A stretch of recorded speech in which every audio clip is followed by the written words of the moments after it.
You're listening to Travel Nursing and Allied Life, hosted by TravCon.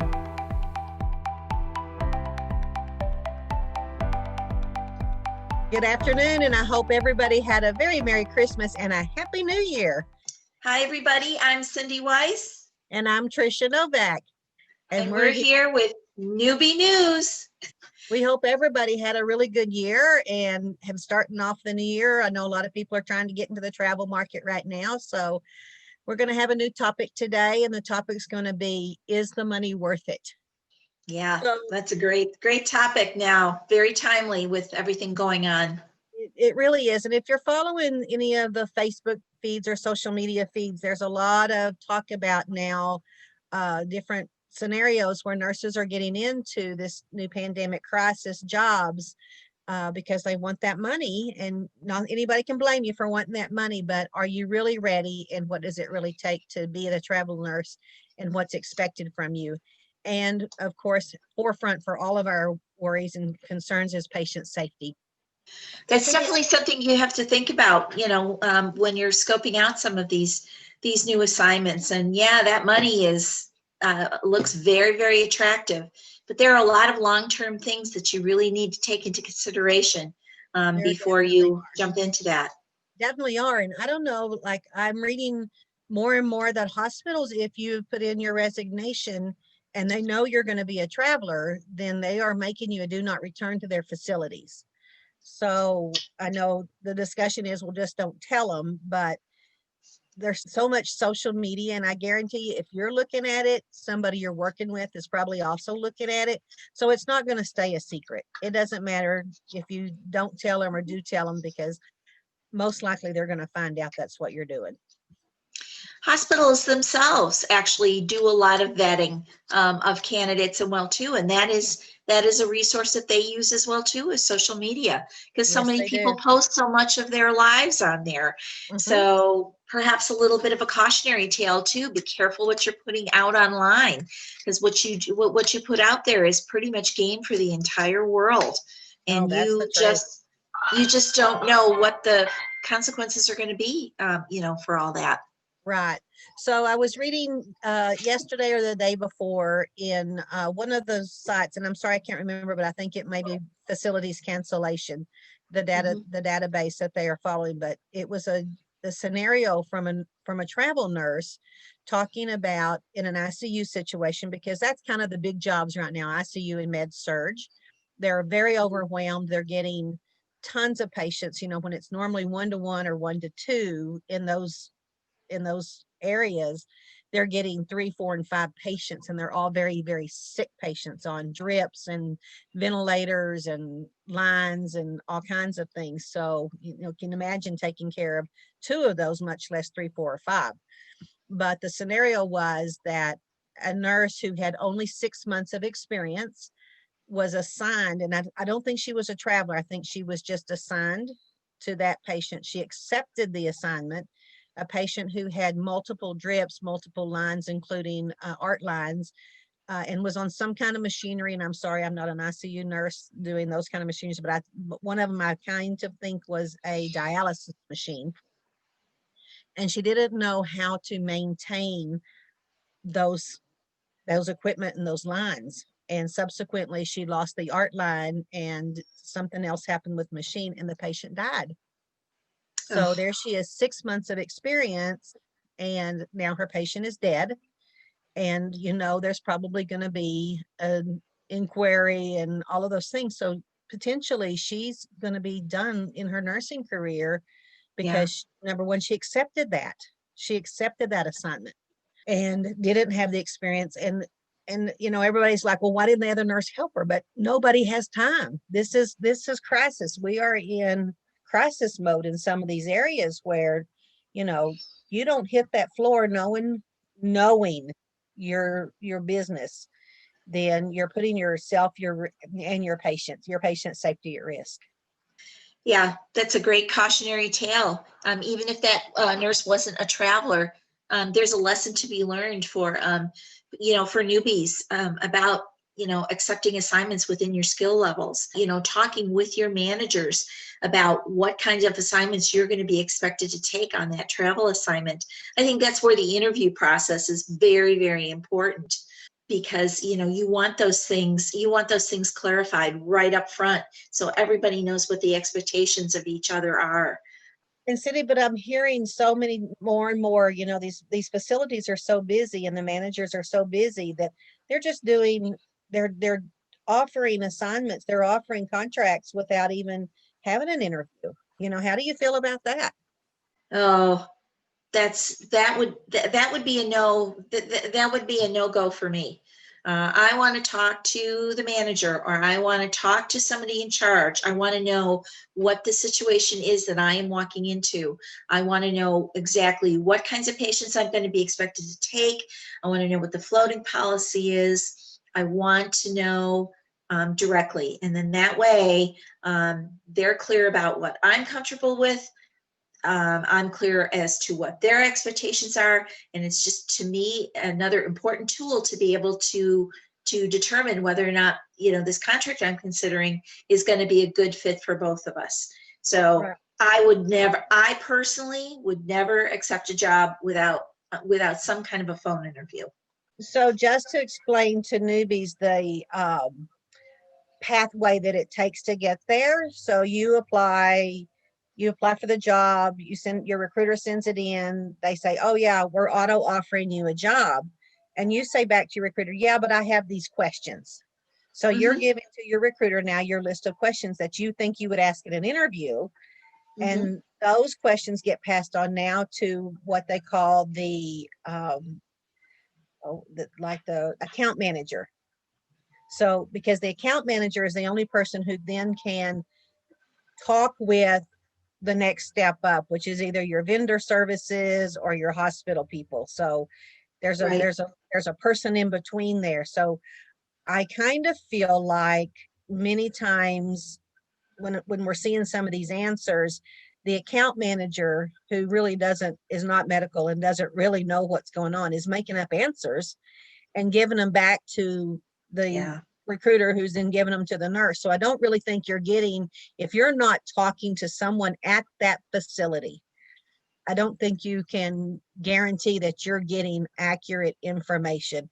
And not that, it's not accurate, but if it's an account manager and she says, well, I think, they don't know. They don't have a clue. They're not nurses. They're not medical people. They're people who run a business. They're a business person, not a medical person. So it's just important that that's kind of the steps that it takes to get to it. And it's going to extend how long it takes for you to decide if you're going to take the offer or not take the offer. But I think it's so, so very important that because if they're telling you, like, we're slammed busy, and yes, some of our people are getting 3, 4, 5, or in a med surg situation, 6, 8, 10 patients, and they're all COVID or whatever, and then you don't have any techs, or those are important questions. Yes, they are. And so the other thing I think we should to address is, if you are not traveling in your specialty. So if your specialty is ER, ICU, med surg, whatever your specialty is, but you decide, like, oh, I really want that money, that $10,000 looks great to me, I really want that money, I can do this, but you're not trained in that specialty, I would just caution you to be very, very careful, because this is pandemic, this is crisis, and this is not what your training and what you have learned to do consists of. I would second that caution.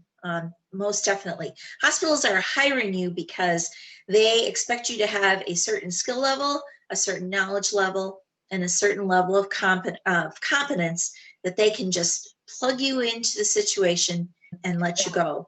And With if minimal, you are busy trying to figure out how to work the dialysis machine, or you don't know the basics of handling your lines, I mean, it's one thing, everybody has their own protocols and things, obviously, you're going to have to learn hospital protocol as you go along, but the basics of your specialty.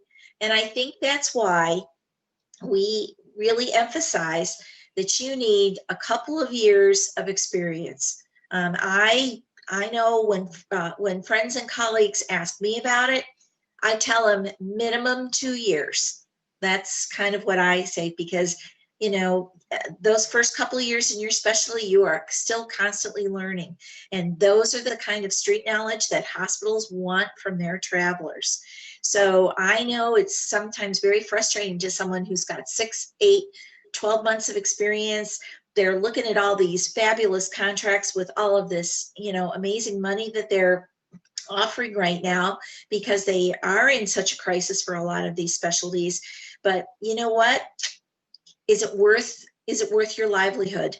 Is it worth your Right. license? And I think that that's the second part of this is, think about your long-term plans, because this crisis is not going to last forever. We hope. Yes. And we hope. we Yes. hope. And so all of you have many, many, many, many people leaving their jobs to go out into the travel world so that they can make this money. And so when the crisis or the hospital's numbers are down, guess who the first person who's going to go? The first person is their highest paying traveler. So you may get there towards the end of a crisis. You might work a week or 2 weeks, or, who knows? And then you don't have a job. Yeah. And you've quit your hospital. So now your hospital's possibly made you a do not return employee. So you can't go home and work unless you've got other options at home. And there are so many people flooding the market to become crisis travelers, that there's not going to be that market for you to continue in the travel market. It's going to be over flooded with that. So you need to think about long term. What are my goals and what are my plans when this isn't here anymore, and I can't get another job? So if, I always just think about, what if you gave up your $80,000 a year job to go make $100,000, but you only got to make 20 because then you got canceled. So then what are you going to do? So don't burn a bridge if you don't have to. Understand that social media is there, and even if you don't tell them, there's a good chance they're going to find out. And even after the fact, they can still make you a do not return. You cannot, in most facilities, go back to work in that facility, even if you're not a do not return. As a traveler, you can't go back as a traveler for at least usually a year and sometimes 2 years of being gone. So even though there's a hole there and all your friends are saying, hey, come back, just be the traveler, you can't even do that by most hospital policies. So, I think people need to understand that there are ramifications. While you're thinking, oh my God, I'm going to make all this money, I'm going to get out of debt, I'm going to do all these things, and then that falls through, do you have a plan B? And I think people need to start planning for plan B, because now we have our vaccines out there. We're working on them. I think we're going to see another big rise in numbers since Christmas holidays and New Year's holidays. But I think that once that rise comes, we're going to start seeing the drop. And when we start seeing the drop, we're also going to see the job market drop. It's my prediction. That is a prediction from just me, but I've been in here for a long time and I've watched it rise and fall. But, this is the first pandemic, so we shall see, what really happens. Yeah, that's very good advice, especially about always having a plan B and even having a plan C. Right. Even just simple things like, what happens when the contracts dry up. You should always have a little bit of reserve. You should always have some savings, or if that contract gets canceled a couple weeks after you get there, depending on what you've made arrangements for housing, you still may be on the hook for a large chunk of money for housing. So if you're living paycheck to paycheck, that's going to be an issue. So another good piece of advice. Even if you take that big money and you paid off all your bills, and then you can't get another job, guess what? Your credit card bills just went back up again. So you're back in the same spot.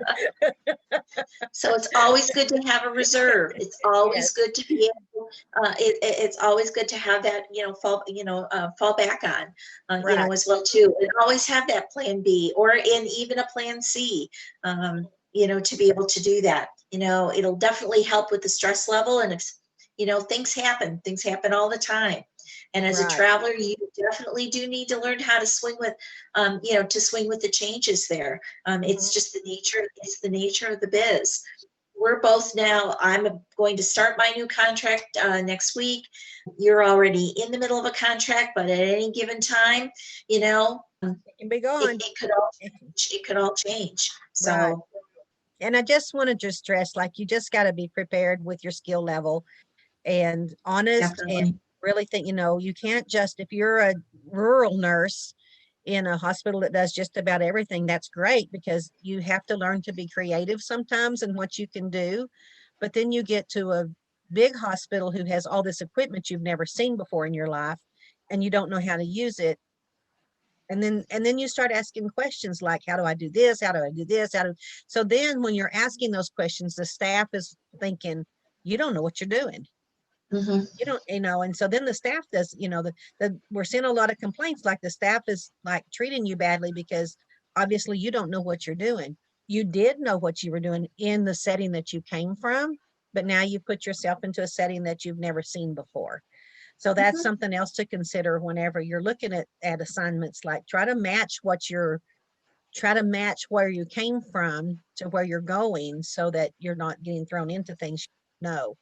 And hopefully not bad treatment from the staff, but everybody in this world and in nursing, I don't care if you're in the middle of the COVIDs, I don't care what you're doing, you're dealing with it, and there's a stress level that we're all dealing with. So luckily in our field we see very little of it, but we see it and we still have to deal with it, and we still have to come to grips with what we have to do as nurses, and the deaths that we're seeing from COVID as well.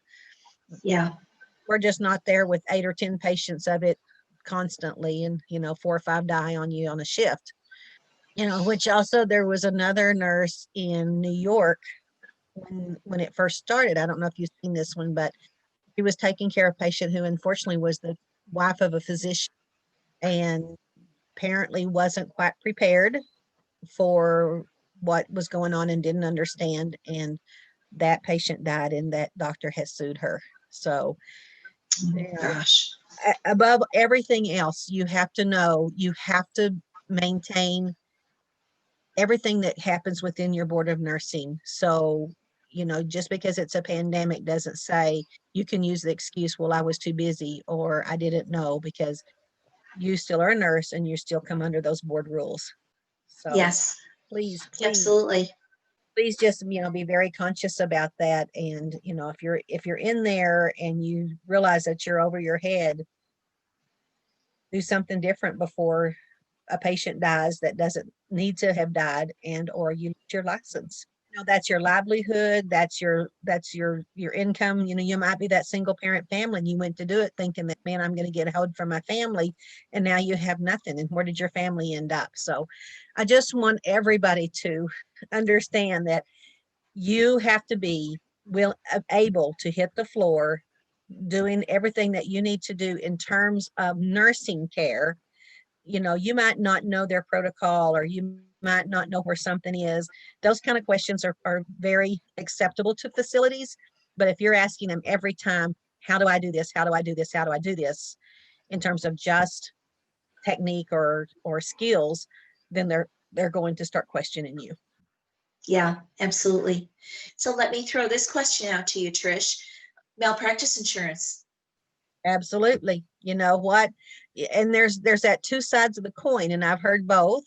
Do you take it? Because if you have it and there's a lawsuit, the first thing they're going to ask you is, do you have malpractice insurance? Because they're going to go after you. They're going to try to get it.